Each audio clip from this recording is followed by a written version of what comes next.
Kwa majina naitwa Mary Gitonga.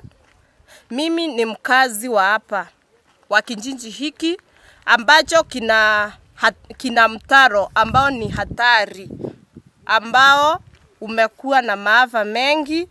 Huu mtaro mnauona hapa ni kwa barabara ambayo inafaa kupitia wanakijiji wa hiki kijiji, na wakati hakukuwa na huu mtaro barabara ilikuwa sawa, lakini wakati mvua imekuwa nyingi kumekuwa na mmomonyoko wa udongo na mchanga ikabebwa, kukawa ni hatari. Huu mtaro umekuwa hatari kwa wanyama, kwa watu, kwa watoto. Watoto wanapoenda shule inakuwa ni hatari, sababu hii ndio njia ya watoto kupitia wakienda shule.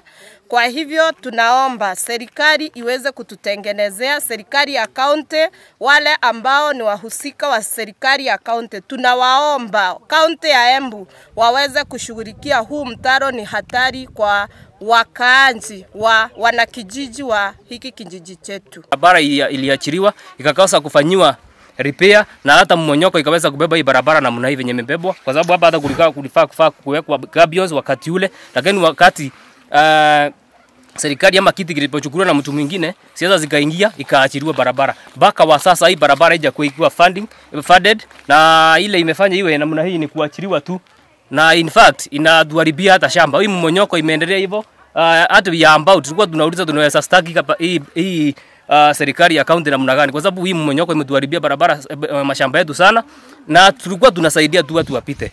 Sasa nilikuwa hapa kwa sababu ya hii mtaro.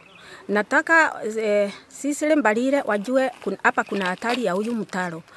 Tafadhali wakunje watutengenezee.